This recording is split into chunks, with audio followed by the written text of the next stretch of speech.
Good. Share my screen. Okay. Okay, so hi, everybody who's either here or watching. We're going to go over cell cycle, the continuation of the cell cycle, so S phase and more, because we did the beginning of the cell cycle, like G1 and G1 restriction points in the last review session, and then next week we will talk about like more restriction points and like more of the interworkings of the cell cycle. But for this one, we're just going to go over like the main parts of S phase and a little bit of M phase, and I guess G2 is included. So this is just another quick overview. We show these slides at the beginning of pretty much every cell cycle review because it's a pretty good representation of what to expect in each phase. So as we mentioned earlier in the week, we have G1 phase, which is the start of the cell cycle. The cell has to prepare for DNA replication, and it does this by growing physically in size, but also to make sure that there's enough nutrients, cell machinery, and that there's no mutations. This is also when the cell commits to the cell cycle. So at the end of G1, when it enters S phase and passes the restriction checkpoint, the cell cannot leave the cell cycle. It has to go through the entire process. And then there's G0, which is the non-dividing states. These are just your cells that don't divide. And then we have our S phase, which is synthesis or DNA replication. That's the main thing that occurs here. There's another end of phase checkpoint where the cell makes sure that DNA was replicated properly. And then we enter G2 phase, which is another gap growth phase where the cell prepares for chromosome segregation in M phase. And once again, there's another checkpoint. And then we have M phase where we go through mitosis, prophase, metaphase, anaphase, telophase, and cytokinesis. You'll notice at the end of each stage that there are these checkpoints because the biggest thing to make sure is that our cells aren't dividing with mutations or things that are wrong, because that's what will lead to oftentimes cancer. Cancer is just the overactive use of the cell cycle because that's when cells will divide without any regulations. So they'll have a lot of mutations and there won't be, I know she mentioned in class today, like the brakes on the cell cycle are as equally important as the gas.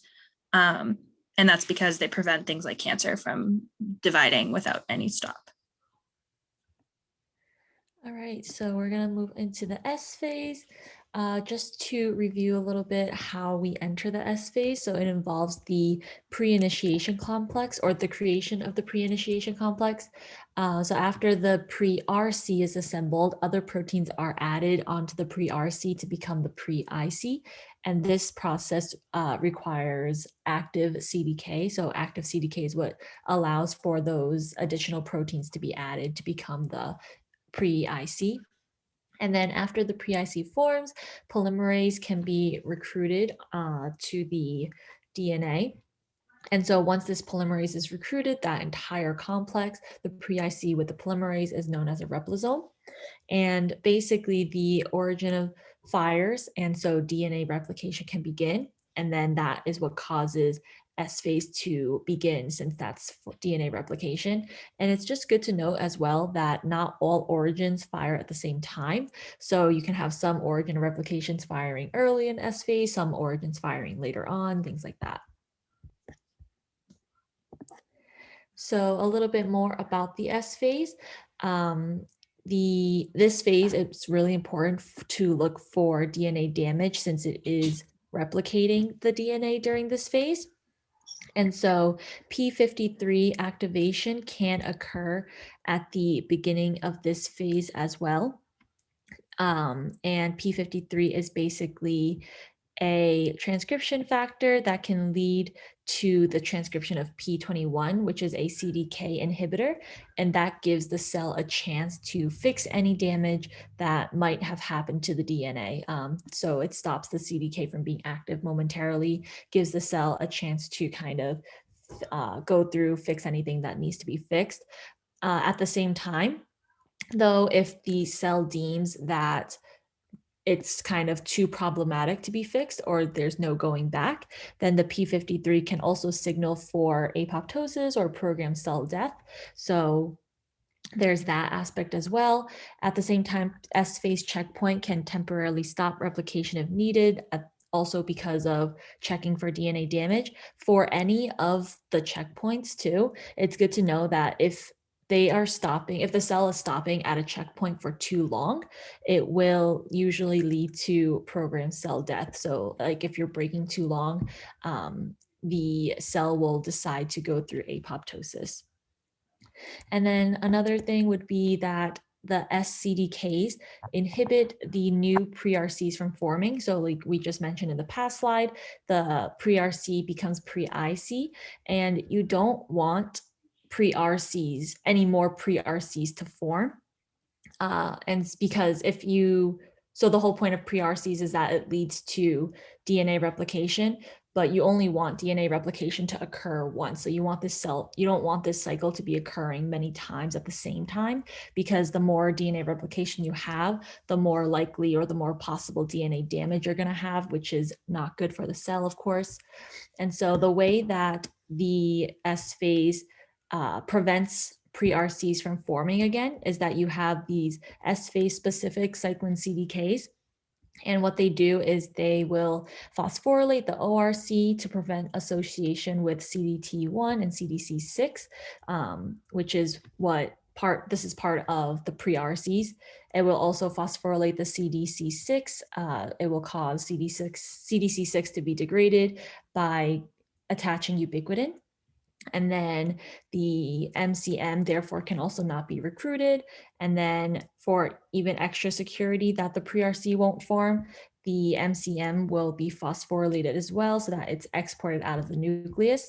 I believe that the specifics of these will be covered in next week's lecture in more detail. So don't worry if like this isn't too clear yet. But any questions on S phase before we go into G2?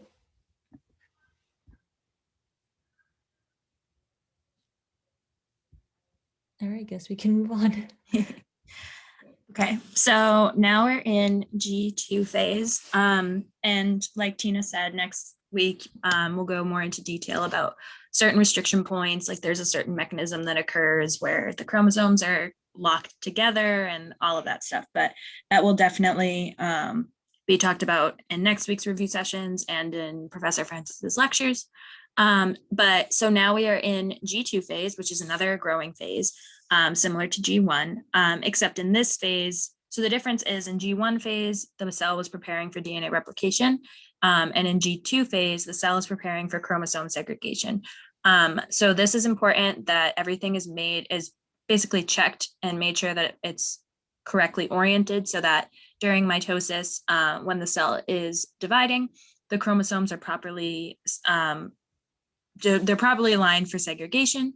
And the way it does this is through a few steps. So first, make sure that DNA is done replicating. So we don't want like half replicated DNA to be segregated. That would just cause so many mutations and problems. So the first thing it does is make sure that DNA is done being replicated. It also checks for DNA damage because in a similar way, any damage or unfinished replicated DNA can lead to mutations. It can lead to overactive cells such as cancer.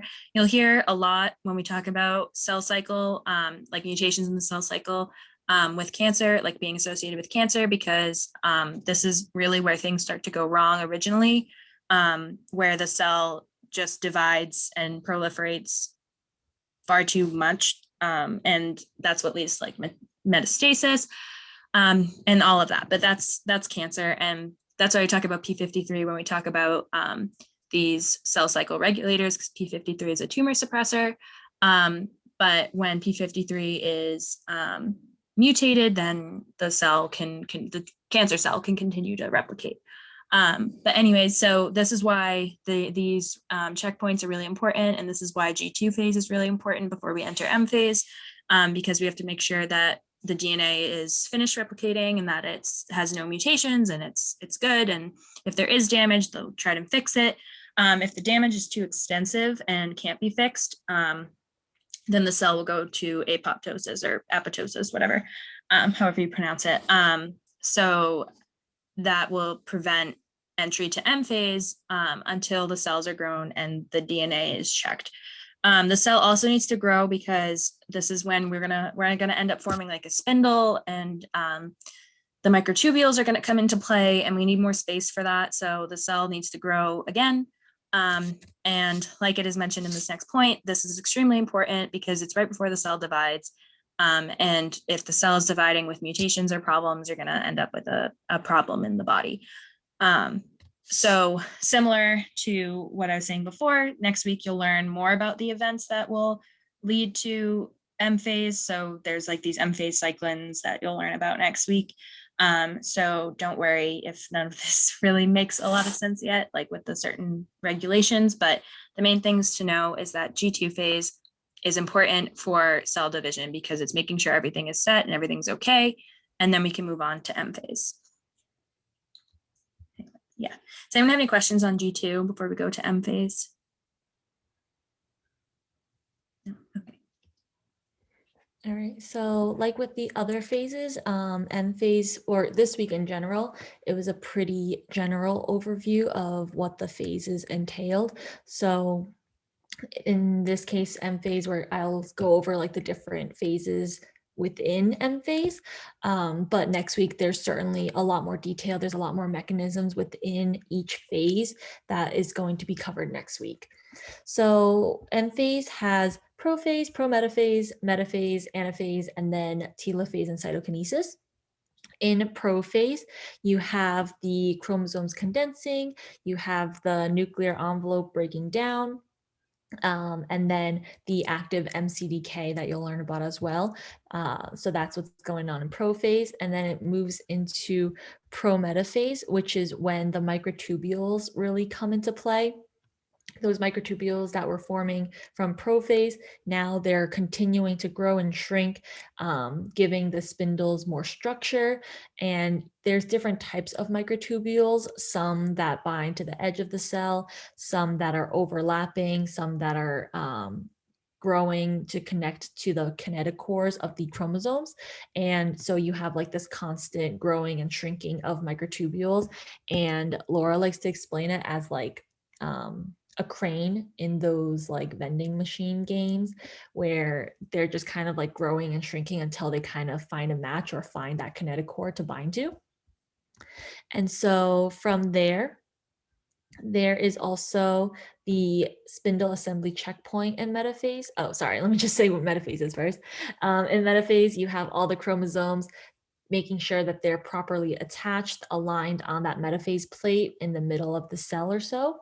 Making sure that the chromosomes are properly attached. And that's where you have the spindle assembly checkpoint, also known as the metaphase checkpoint. And basically this prevents the cell from moving on to anaphase until it really makes sure that you have all the duplicated chromosomes properly aligned, and you have all of the microtubules properly attached. So sometimes you might have like two microtubules on opposite ends connected to the same kinetochore, and you don't want that because that could split apart the chromosome. The cell has like mechanisms where if that happens, it can basically like break off that extra spindle. So yeah, it's just making sure that all the chromosomes are aligned for proper separation so that when the cell divides, it has the proper and right amount of chromosomes on each side or within each cell. So then it moves into anaphase where those duplicated chromosomes actually get separated. And then you move on to telophase and cytokinesis where you get this cleavage furrow, where like the two cells start to kind of pivot in, that's not the right word, cleave in, and then it'll form the two cells when they completely get cleaved together. So then the nuclear envelope reforms in each cell, the chromosomes will decondense, and then cell division is thus finished where you have two cells separated from each other as your final products. Yeah, so again, like this is a basic overview of M phase. There's definitely a lot more specific mechanisms within each phase in itself here, but that's content for next week. So is there any questions about the general phases before we move on? Alrighty then. Yeah, the main thing that you're gonna really go over with M phase next week is the spindle assembly checkpoint. It's really important. But yeah, so next week you'll go over, there's 3 different types of microtubules you'll go over. There's the kinetic core, structure. There's a lot of stuff to go over. So this week, just like a overview, is like the basics of the cell cycle, and then next week's gonna get more into like the details. So hopefully the review sessions next week will be helpful with that, because there's a lot of info. But yeah, so this is the cell cycle main ideas.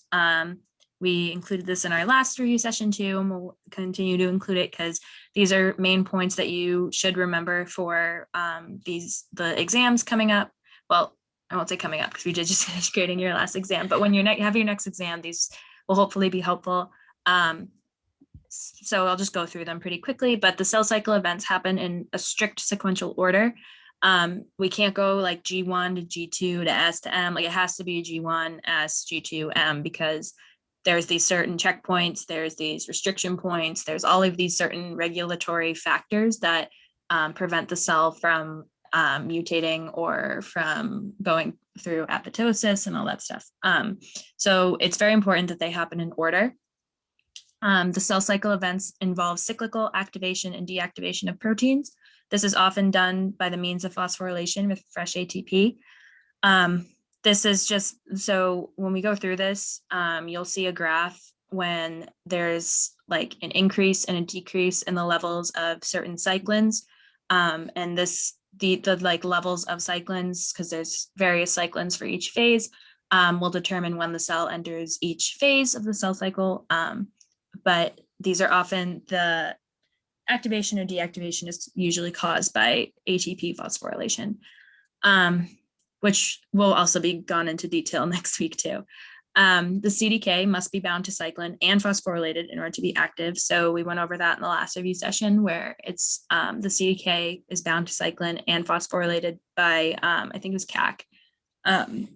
And it was also phosphorylated by WEE1 to inhibit it, but once that inhibitory phosphate's taken off, it has an activating phosphate on it. So think of that like one phosphate as like the thing that turns CDK on while it's bound to cyclin. So you need both cyclin and the phosphate. CDK also regulates various proteins in different phases of the cell cycle. So like I mentioned before, different phases of the cell cycle have their own cyclins. Each cyclin is created and degraded in certain parts of the cell wherever they're really needed.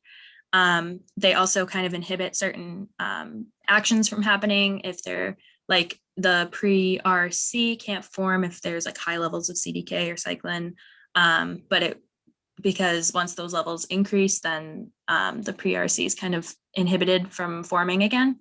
And that's to make sure that we only replicate our DNA once. So that's just one example. The CDK and cyclins are like the main regulators of the cell cycle. Like they pretty much do everything, you'll notice. But yeah, so they're really important for certain phases of the cell cycle. And then number 5, regulation for proper functioning requires activation and deactivation and inhibition. So remember that Laura mentioned that you don't always want to be hitting the gas pedal. The brakes in a car are just as important as the gas pedal is. This is the same thing with the cell cycle. We want to be able to stop the cell cycle if there's a problem, because that will just prevent a whole line of bad things from happening if we continue to go through the cell cycle with like mutations or non-functioning cells or proteins. So don't think of it as it's always good to go. Sometimes it's better to break and stop the events from occurring. So yeah, and a lot of this will be covered in more detail next week. Next week is going to be a lot of cell regulation, like the checkpoint regulation, and you're going to go into the details of like the microtubules of M phase and the spindle assembly checkpoint, but that will all be next week. So this will hopefully give you like a baseline and like a foundation for the information that comes up next week. But that's all we have for you guys. But does anyone have any questions? No, that was great. Thank you. All right, yeah, I Awesome. know we definitely said, oh, sorry. No, yeah, you're good. I was just gonna say, like, a lot of what we said was obviously like the baseline information. We kept saying like next week's gonna be more information and like more mechanistic details. But definitely, if you guys next week have any questions or questions about this week's content, you can email us or email any of the other TAs, of course. And then feel free to come to next week's review sessions as well. Yeah, and if you can understand like this stuff, like the foundational stuff, then next week's information is going to come a lot easier. If you understand like why certain things have to happen in certain ways. But yeah, if you guys have any questions, definitely feel free to reach out. I know next week I think I'm hosting one review session too, but yeah, so that's all we have for you guys. But have a good weekend if you don't have any questions. Yes. Good night. Have a good weekend. Thank you. everyone. Thank you. Thank you.